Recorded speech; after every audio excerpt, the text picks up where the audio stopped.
there's a reason private equity has, for example, a whole bunch of criteria, right? There's a reason they have it. It's not like to make your life miserable. It actually makes your Right. it makes your life better, your business better. Not just that it increases the value, but businesses should be run in certain ways. So they're going to look at certain things in the business. And if you don't have this and you don't have that, your value is lower. Why? That's it. Because then they have to do it. Hello and welcome to the Remarkable CEO Podcast, a show dedicated to chiropractors who want to transform their job into a business so that they can have a remarkable practice as part of a remarkable life, not instead of one. With your hosts, Dr. Pete Camiolo and Dr. Stephen Franson. What's up, Remarkables? Welcome to another episode of the Remarkable CEO Podcast. I'm Dr. Stephen Franson, and I'm stoked to have a very good friend of mine and longtime success partner, probably one of our longest time success partners with Genesis Software from Clinic Mind. You guys know him as Cap. It's Dr. Brian Capra. Cap, what's up, brother? Thanks for joining Steve, us today. what's up, brother? Great to see you again. Great to see you always. Yeah, we were together, Yeah, what, last weekend, bro? yeah. It's been a Yeah. long time. It's been a long time. Yeah. In your Never enough beautiful though. home state. Oh man.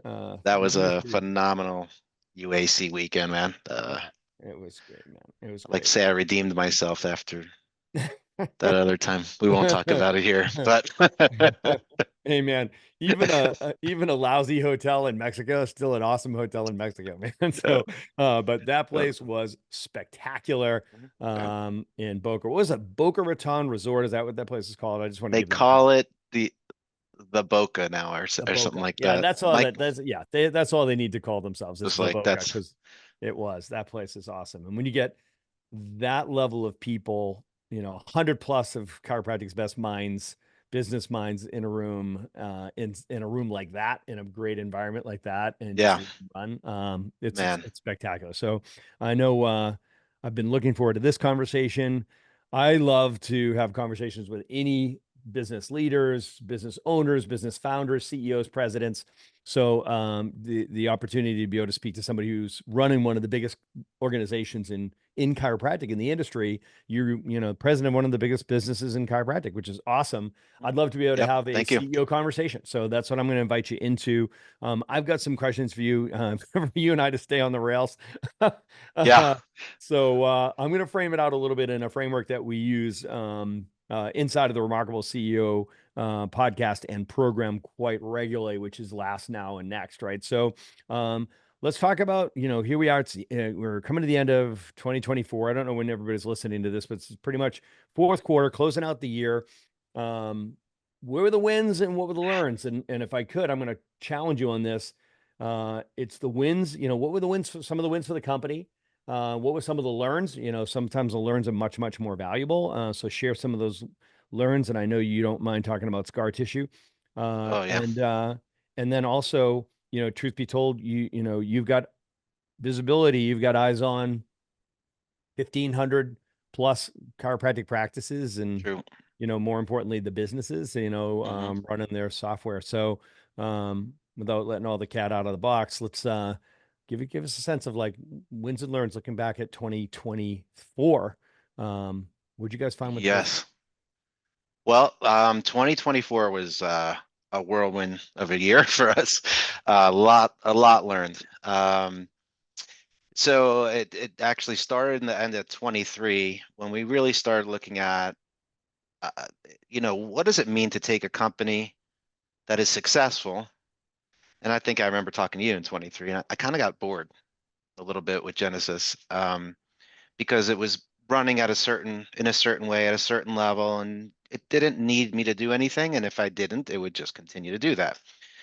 And it, but it deserves more than that. The profession deserves more than that. Like, there are times in our careers, I think probably any business owner maybe would admit that there's a time where you just kind of rest, coast, and get remotivated, maybe, and get repurposed, if that makes sense. Yeah. 23 was a coasting year.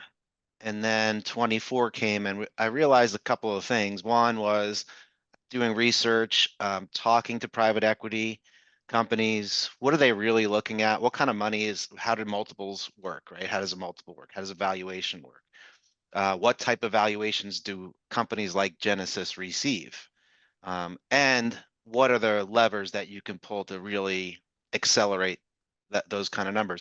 Now, we're not looking to sell Genesis, but Build it doesn't to sell matter.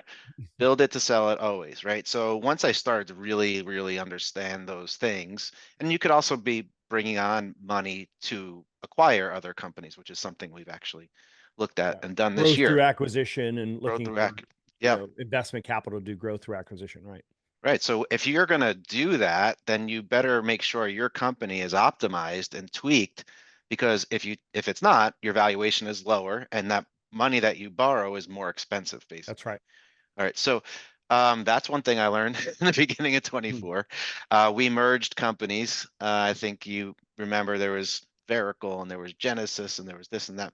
Well, Verical became Clinic Mind, and we have been working for 20 years, kind of side by side. It's Right. really brother sister kind of Yeah. relationship. Lefty righty. Yeah. Yeah, so we just merged all that together. One of the reasons was we realized that just the fact that we were separated made our valuation something like, oh gosh, I just said it last week and what the percentage was, but it was like, say, 20% lower Yep. just because of semantics. Yep. So we did that. We merged right at the end of 23.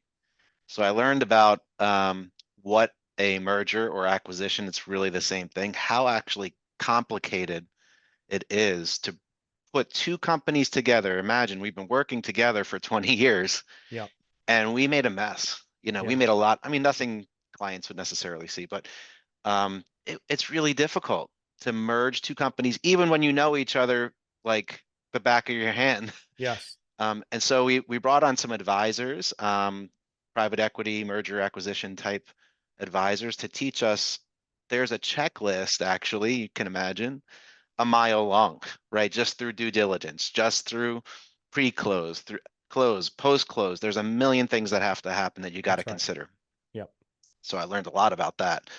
And that there was also some other stuff that happened this year that was challenging, very, Let's, very challenging. I Yeah. mean, let's stop there for a second because there's, I want to make sure that there's doctors on here that are thinking, oh, mergers and acquisitions, I'm not into that, or selling my business, I'm not into that. I'm Oh, like, no no, way. no, no, no, no, no. Don't miss this conversation, right? So they hear it from me all the time. This is an oak tree conversation, right? So one day you will be selling your business, right? So it's an oak tree conversation because the best time to plant an oak tree, 50 years ago. Next best time today, right? So Right. death, Get started. taxes, and exiting, we're all going to exit, right? So you want to build it to sell it. And I'm going to say this very quickly, Brian, so bear with me, I'm with you. is Take your time. at the end of the day, what you want to be thinking about is ultimately your most important customer is the person that's going to buy your business, right? So the ideal customer is the person that's going to be able to see the value that you've created. So if your ideal customer is probably a lot like you or even more sophisticated than you, right? So where you're going to get the highest value, you have to think, what is going to make my business ultimately most attractive to my ideal buyer so that I can attract multiple ideal buyers. So we start a horse race, they're competing to buy your business, which of course drives the price up, compresses time, reduces stress, right? So Yep. this is a critical thing to understand. And here's the secret. Whatever would make the business more attractive to an ideal buyer is exactly what you should do for your business today, because that's what Yes. makes it a more profitable business, that's more productive, more fulfilling, and more fun, right? It's the fastest way to cut through the noise and say what really matters. What Yeah. really matters in a business? Well, it's whatever would make your business most attractive, dare I say irresistible, to your ideal buyer, right? So I'm Start so talking to passionate them. about this conversation now because it informs what we should be doing today, even if we're 10, 15, 30 years away from selling our business. It just is the sharpest lens. There's a reason private equity has, for example, a whole bunch of criteria, right? There's a reason they have it. it's not like to make your life miserable. It actually makes your it makes your life better, your business better. Not just that it increases the value, but businesses should be run in certain ways. So they're going to look at certain things in the business, and if you don't have this and you don't have that, your value is lower. Why? That's it. Because then they have to do it. That's it. Like Yeah, they have to tweak those things. it's They the have to, fast forward button to yeah. understand exactly what a good business looks like. It's amazing. And you talked about this checklist. We call it the value drivers checklist, right? So we have a Mhm. value drivers cheat sheet that we do with the remarkable exit and the remarkable acquisition program. So you're exactly right. There's like literally a delineation of these are the things we're looking for. This is what we're Yeah. looking at. And it almost gives you a homework assignment to be able to say, Do well, I have fix it? your shit, right? Yeah. Get it This is the together. stuff that needs to be tuned. That's great. I'm glad you brought that to this conversation. Yeah, so those that's there's a big learning curve with that, and it's was awesome. I mean, it is awesome. We're learning a lot. One of the things you're seeing with Genesis, with Clinic Mind is what we're calling the platform, right? And we're adding products on top of the platform. There's a reason for that, right? Um, and Genesis is one of those products now, but we have other things like Patient Hub for the automation, we have credentialing service, we have virtual front desk, and we have so on and so forth, payment processing. The reason for that is because this is something that private equity companies look at, they look for, because they're looking at your house and they're looking at how are they going to buy it and make more money with it, That's right. right? But it's also the right thing to do because you have your customers, and this is the same thing for your practice. You have your customers, you know what you sold to your customers on day one, but there's other things you can provide to them. And to go out, at least the way it works for Genesis, well, to go out and get a new chiropractic patient from marketing can be very expensive. However, you can market other products or services that are low barrier to entry, lower price, lower whatever, that build trust and relationship with a potential chiropractic patient, that ultimately you convert, you upsell, you cross sell, right? All these different products, and you ultimately increase your recurring, in our business, the recurring revenue per month per customer. So you're providing more value.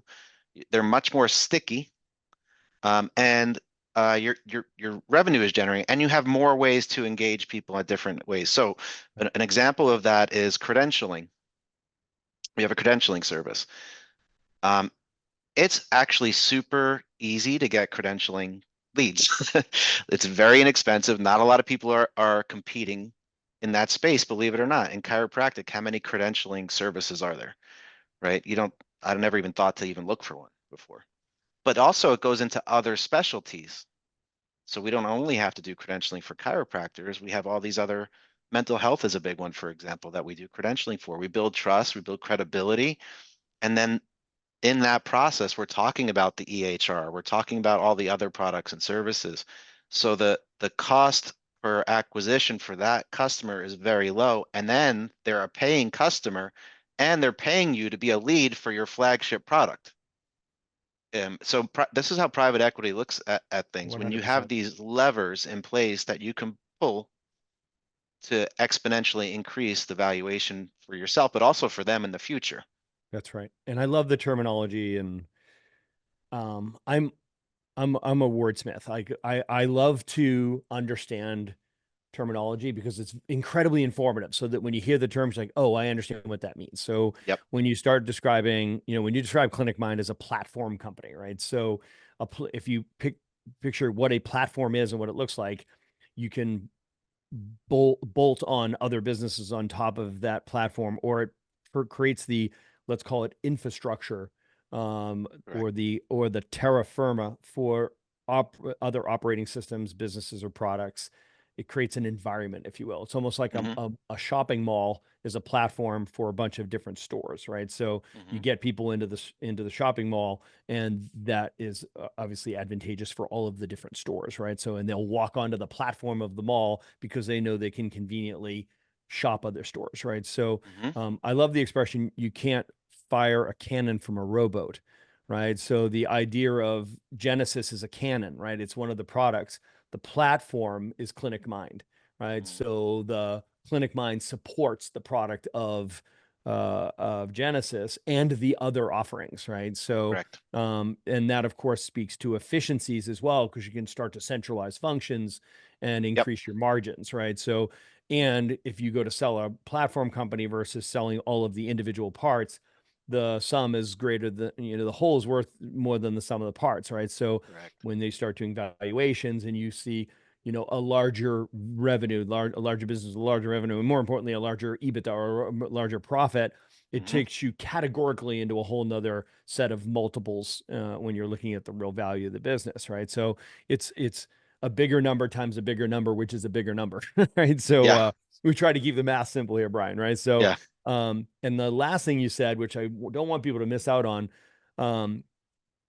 was the upselling, cross-selling piece of it. I love how Seth Godin says, don't just focus on trying to find more customers for your products. Try to find more products for your customers, right? And that's Yeah. always been my methodology, is like, once you have a customer, if they are your ideal customer, that means that an ideal customer is the person that you are good at solving the problems they're hiring you to solve you at. And so they're happy and you're getting good outcomes for them. So you're building the trust, and they have other problems. And if you have at arm's length, you can solve other problems for a person in sort of overlapping fashion, and next thing you know, you can identify what those problems are. You can start solving those problems for them as well, and the purpose of a business is to solve a problem for another person. So next Yeah. thing you know, they're adding services or adding products or doing businesses with the other businesses on the platform, and 1 + 1 + 1 equals 111 when you do it right, because you're saving Yeah. on the cost to acquire a customer, and It's and you're huge. building stickiness, right? So I'm sorry, I'm Yep. just reiterating everything you're saying, Brian, because the chiropractic practice is such a small platform, right? It's just such a small It's microcosm, hard to, but it's it's a hard. beautiful Yeah. microcosm, right? It's of course, yeah, I love it. It's just hard when you're in a practice to be able, so I encourage you to take a step back and look and try to get yourself. I know this is what you teach, right? How to become a CEO, how to be objective and take a step back and look and realize that this is a business. It's not the thing you drive to after you drop the kids off at school and get to adjust people. It's a real business, and it needs that level of attention, which is very difficult while you're doing the job inside. So that's why it's so important, and why I've loved TRP for so long, because you really teach people business, how to run a business, and you have the stages, and you pull them out of that, owning The a job, ascensions. Yeah. basically. Yeah, and it's super important. So, Yeah, looking at the differences, there's your practice and then there's your business. And those are mhm, two different sides of the same coin. But you got to have a handle on both. So, all right, so let's shift gears to now. Like, what do you guys focus on right now?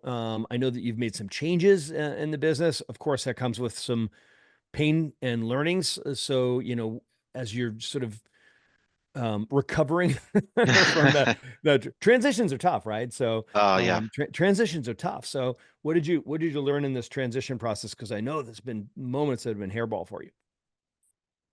yeah. In the midst of all this, we had the largest health insurance company buy the largest clearinghouse in the country.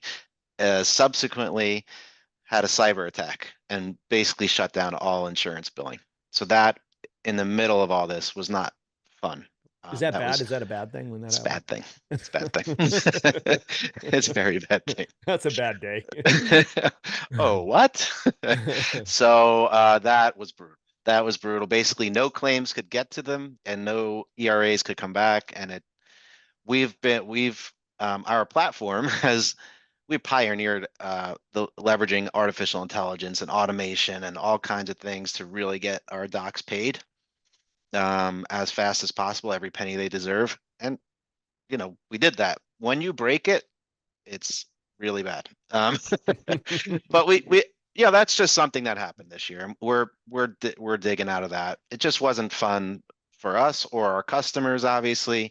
It's unprecedented. It's not like there's a roadmap to fix it, right? Right. So That's right. that's the problem with it. It's not like, oh, That's I've right. seen this before. This is like never happened before. So, but we fixed it, and it's getting way better. We're just at the tail end of cleaning up 200,000 claim backlog, if Right. you could imagine that, right? Right.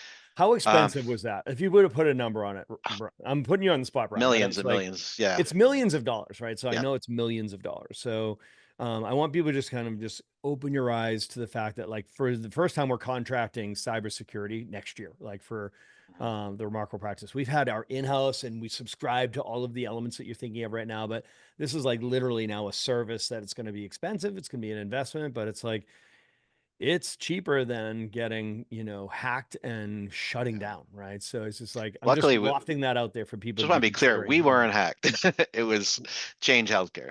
Yes, yes, Yeah, yeah. okay. And you Yeah, were I don't know if downstream from that and yeah, at effect, but it's yeah, real. Cybersecurity is a real concern now. brutal. So that was one thing, but what we're doing now is, and have been doing since the beginning of the year, one of the things, maybe I'm digressing a little bit, but is how do you build an infrastructure? Because as we merge, we also started to grow really quickly for all the Yeah, reasons we talked about. So it's like, when you were in a practice and you were at 100 a week, it's a lot different than 300 a week, right. right? The little problems get magnified. You see Yeah. them much more clearly.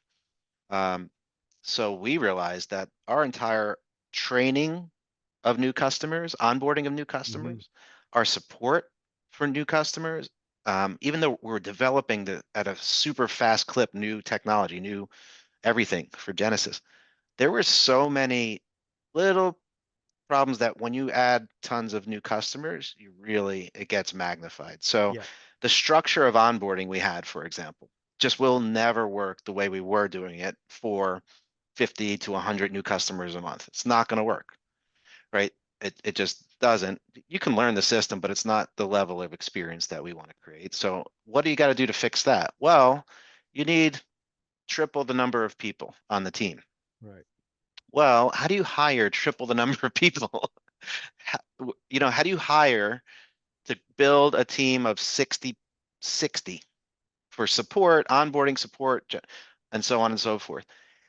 And it got to a point where they're working their tails off. There's so many people working, but they were so busy that they couldn't interview anybody to hire to help them scale.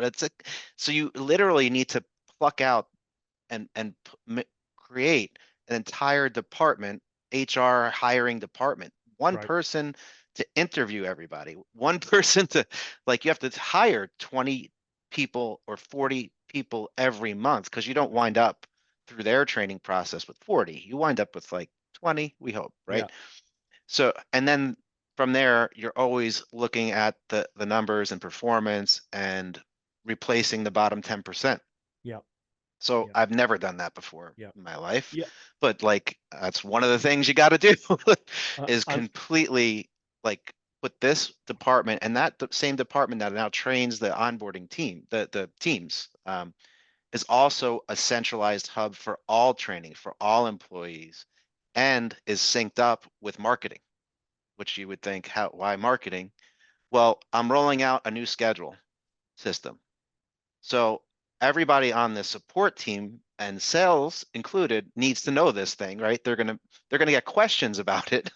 So they need to know, we got to have a process that we know everybody in the company has been trained on this one feature. And then you got to market it because nothing worse than investing money in a new feature and product that, you take a year to build it and then nobody knows about it. That's right. That's right.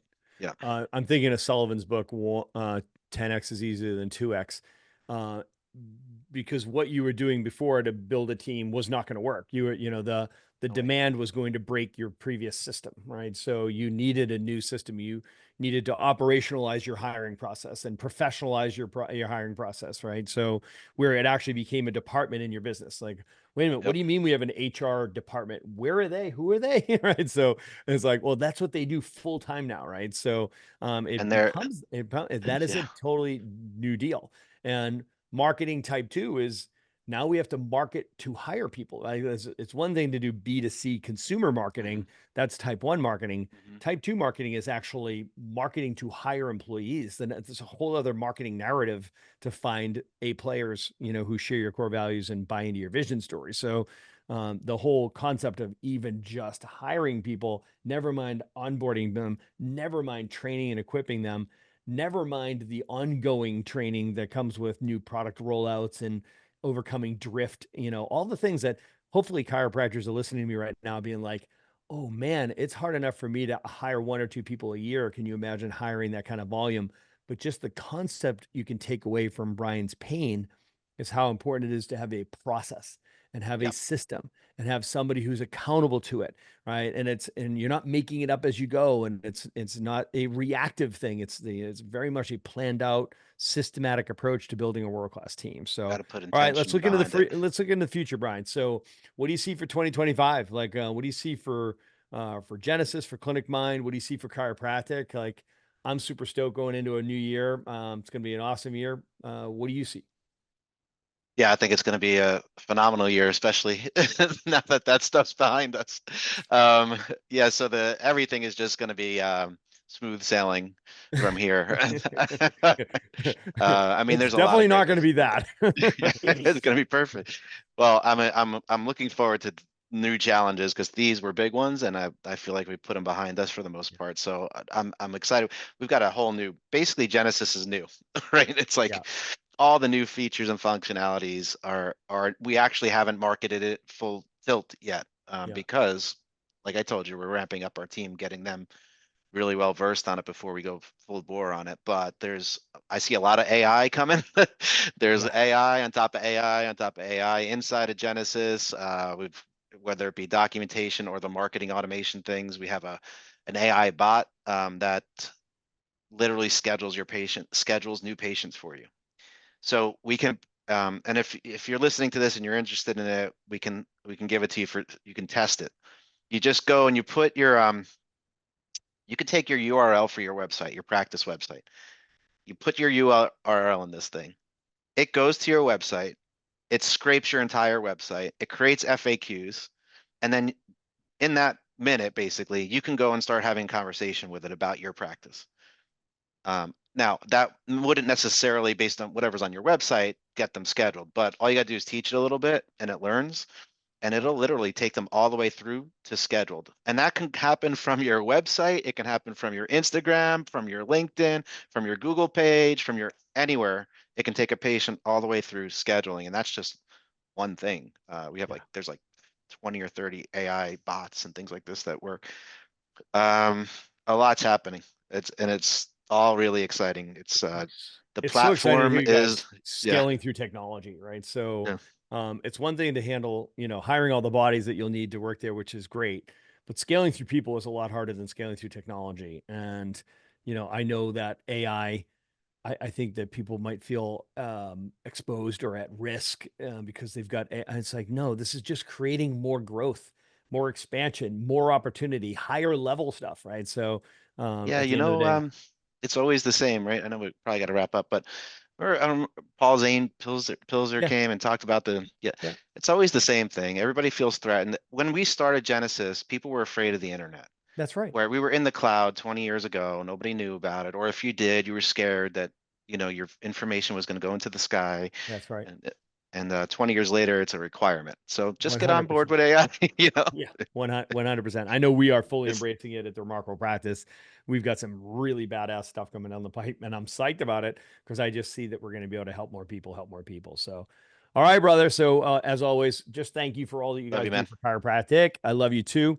I appreciate your support of our clients and of our company. You guys have been with us from the beginning, bro. So, that is not lost on Pleasure. me. When there were 20 people in the room, you guys were there. you I, guys were 17, I was 18, number 19, and 20. 20 in the room. And now it's just so It's awesome been amazing to have so many watch. of our clients loving you guys. And I appreciate you and embracing our vital signs and just working with our doctors with our Remarkable Practice system. You guys are a great partner. All right, pal. Appreciate you, brother. Appreciate you too. God bless, man. See you soon.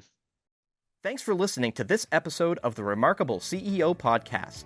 Remember, what the world needs now is chiropractic, and what chiropractic needs now is more successful chiropractors. If you like this podcast, please subscribe, share with a friend, and leave us a review. And if you'd like to connect with us personally, direct message us on Facebook, LinkedIn, or Instagram. Now go and be remarkable.